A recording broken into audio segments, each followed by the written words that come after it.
Ya, keberadaan dari media sosial membawa banyak dampak positif, namun tidak juga ditampik ada dampak negatifnya. Sejumlah oknum kerap memanfaatkan media sosial untuk menyebarkan fitnah menyangkut SARA, karena hingga kini isu SARA di Indonesia ini masih sangat sensitif. Senin siang kemarin, Presiden Joko Widodo nyatakan masalah SARA di negeri ini harus ditiadakan dan harapannya suku, ras, agama harusnya memperkuat keberagaman kita.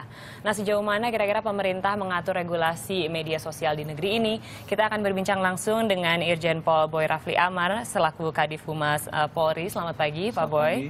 Dan juga di sini ada Pak Nuriza, PLT Kepala Pusat Informasi dan Humas Kemkominfo. Selamat pagi. Selamat pagi. Namun kami juga mengundang Anda untuk bertanya melalui 295461888 bagi Anda yang berada di Jakarta dan juga 02129546189 bagi Anda yang berada di luar Jakarta. Dan kita akan langsung berbincang hari ini. Saya ingin tahu terlebih dahulu, Pak Boy. Sebenarnya sampai sekarang kita tadi sudah lihat tayangan mengenai Tanjung Balai. Hingga saat ini sudah ada berapa tersangka dan tindak lanjutnya mengenai medsos ini seperti apa, Pak? Ya, kalau tersangka yang telah ditetapkan oleh penyidik dari Polri ya, dalam hal ini Polda Sumatera Utara dan Polres Tanjung Balai itu ada 17. 17 orang. Dari 17 ini mereka dikategorikan ada yang terkait dengan penjarahan, pencurian, dan ada yang terlibat langsung terkait pengrusakan. Pengrusakan, berarti jadi, belum ada yang memang dijerat terkait dengan media sosial ya, Pak? Ya, memang ada indikasi keberadaan informasi di medsos yang ketika peristiwa itu ada semacam provokasi. Nah, sekarang ini memang sedang dilakukan langkah-langkah penyelidikan secara cyber forensik ya oleh tim kita. Karena begini, kejahatan ini dia belum tentu ada di situ orangnya. Jadi para pemegang akun-akun tertentu yang menyebarluaskan info bohong ini bisa jadi bukan ada di Tanjung Balai. Di tempat jadi lain. memang tidak mudah. Bisa jadi dia matanya berantai, dapat informasi, terus kemudian orang yang di daerah lain melakukan itu. Jadi inilah problem penyelidikan di dunia maya ini memang tidak serta-merta kita bisa langsung menemukan. Iya, dan kalau misalnya kita melihat ke belakang gitu Pak, ini kan bukan kasus pertama yang memang terjadi akibat provokasi dari medsos begitu. Nah, sebenarnya apa sih yang menjadi concern dari kepolisian di sini hingga sampai saat ini provokasi melalui medsos masih terus dilakukan oleh warga?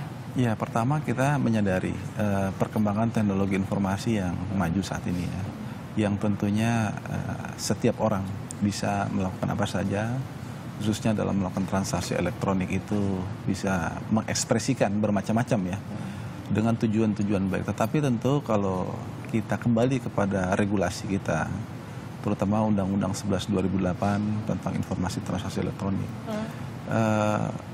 tujuan dari undang-undang ini kan di samping melakukan pengaturan juga diharapkan para netizen, para pengguna cyberspace ya, ini penggunaannya itu harus dilandaskan kepada etikat dan niat yang baik. Jadi bukan untuk tujuan-tujuan yang tidak baik. Jadi oleh karena itu kondisi selama inilah yang mungkin kita harus lebih memberikan suatu peningkatan ya kesadaran hukum warga netizen agar tidak menggunakan untuk tujuan-tujuan jahat. Tapi kenyataan itu terjadi saat ini. Masih terus terjadi. Masih terus terjadi. Dan Pak Nuriza, saya penasaran sebenarnya hingga saat ini yang dilakukan Kemkominfo itu sejauh mana gitu dalam menertibkan akun-akun media sosial yang memang kerap memberikan atau menyebarkan provokasi begitu? Ya, kami dari Kementerian Kominfo yang memang secara fungsi kita melakukan pengawasan dan pengaturan di bidang sistem elektronik, di mana di dalam Undang-Undang ITE itu sudah disebutkan memang ada batasan-batasan yang masyarakat, orang tidak boleh melakukan itu, perbuatan yang dilarang. Nah, ini menjadi hal yang penting untuk diketahui oleh masyarakat, bahwa di satu sisi teknologi informasi memberikan manfaat yang besar, namun di sisi lain informasi itu juga bisa menyebarkan hal-hal yang sifatnya negatif. Nah, untuk itu dari awal Kementerian Kominfo mencoba dan selalu berusaha secara terus-menerus bagaimana agar di satu sisi masyarakat memiliki kesadaran. Nah, kami di Kementerian Kominfo juga melakukan berbagai macam kegiatan sosialisasi masyarakat itu sudah sejak lama, Bu. Ya, mulai dari sekolah, kemudian masyarakat banyak dari kota ke kota. Dan juga yang terakhir ini kita mencoba meningkatkan literasi maupun kita meleverage kesadaran masyarakat dengan mengikut sertakan mereka itu sendiri. Nah, partisipasi masyarakat menjadi penting melalui program agen perubahan, Bu. Agen perubahan? Agen perubahan. Ya, kita mendorong masyarakat di level-level menengah, itu masyarakat yang memang sudah cerdas, sudah pintar, untuk memproliferate atau menyebarkan berita baik, menyebarkan keterampilan yang baik kepada masyarakat untuk menjunjung tinggi kaidah-kaidah informasi. Nah, namun tidak bisa dipungkiri, namanya juga masyarakat. Dan justru itu memang terjadi di level-level yang jauh lebih memiliki kemampuan yang tinggi di dalam memberikan informasi. Nah, masyarakat ini cenderung ada semacam tren di mana mereka tinggal klik aja, men-share link gitu ya. Jadi membagi tautan kemana-mana.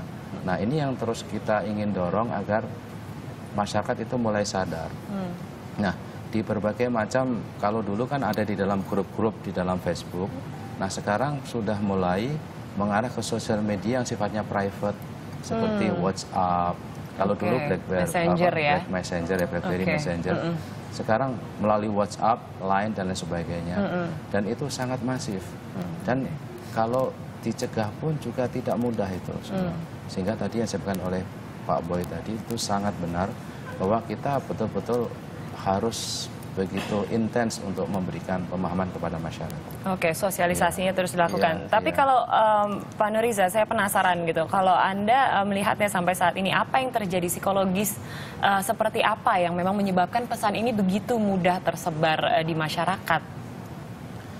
Saya rasa masyarakat itu memiliki semacam euforia ya. Mereka tadinya tidak memiliki sarana informasi. Nah, sekarang mereka ingin merasa diperhatikan oleh publik, mereka punya link, punya apa. Mereka ingin menunjukkan juga pemahaman-pemahaman mereka terhadap sesuatu hal. Seakan-akan mereka ingin menunjukkan sesuatu yang lebih advance kepada publik. Ini loh ada berita seperti ini.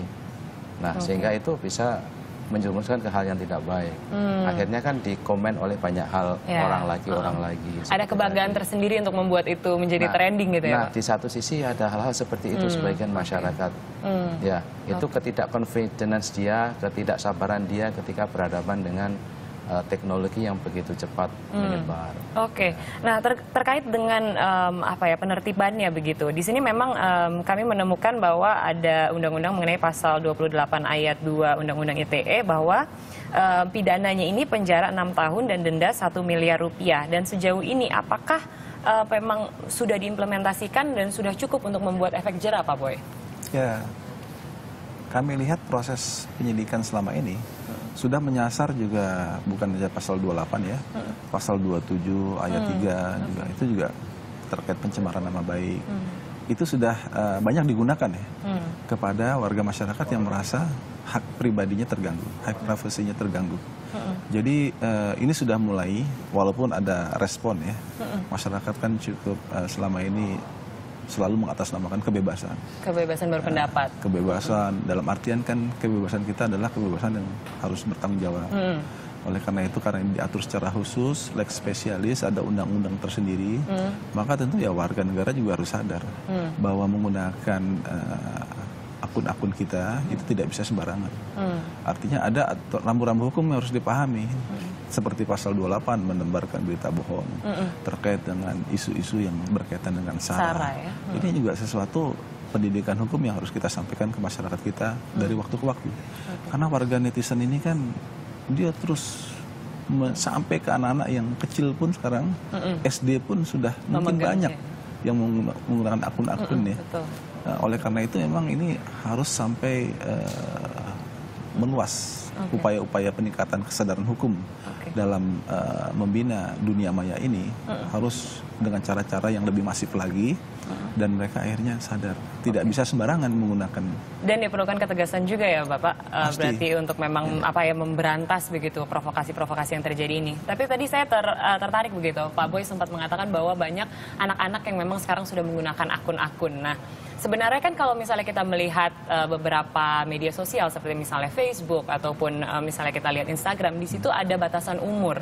Nah, apa yang terjadi di sini sehingga batasan umur itu tidak lagi menjadi permasalahan atau tidak lagi jadi pertimbangan begitu bagi masyarakat Indonesia, tapi masih terus saja membuat akun yang baru dan kemudian menyebarkan fitnah dan lain-lain, Pak Nuriza?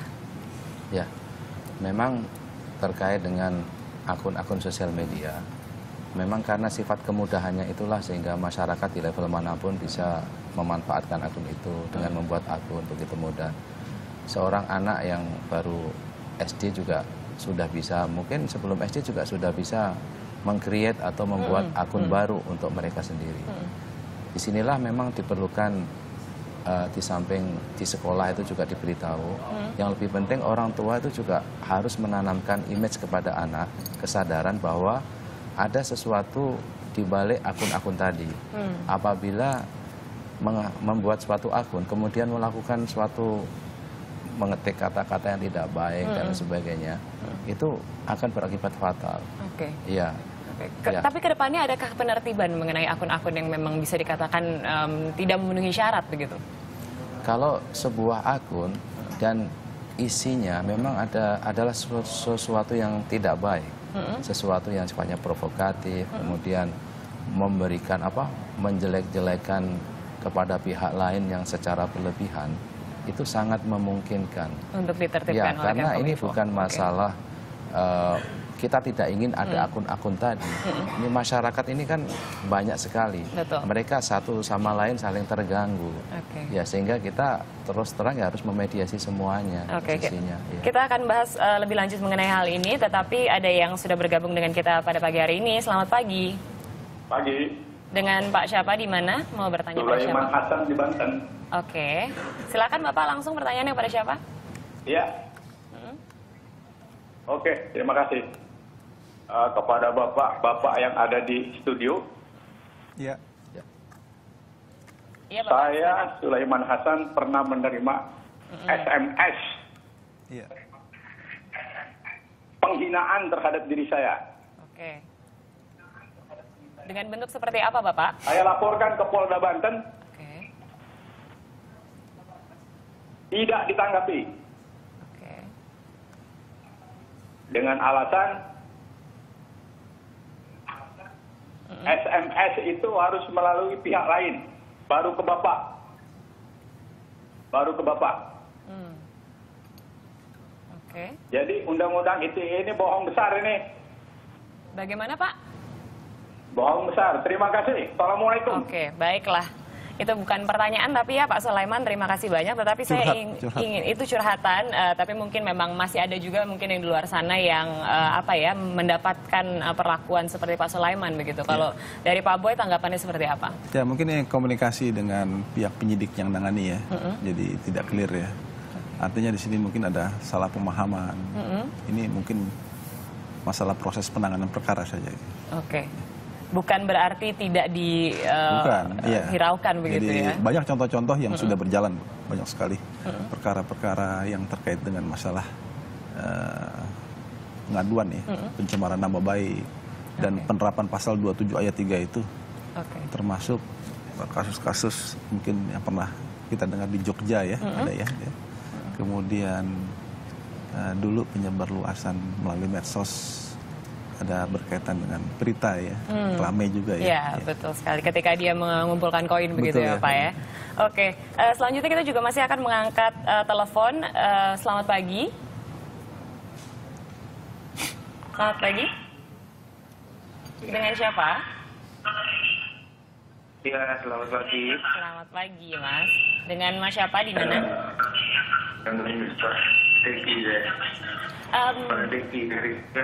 Sebelum melanjutkan, bolehkah mengecilkan televisi di belakang Anda?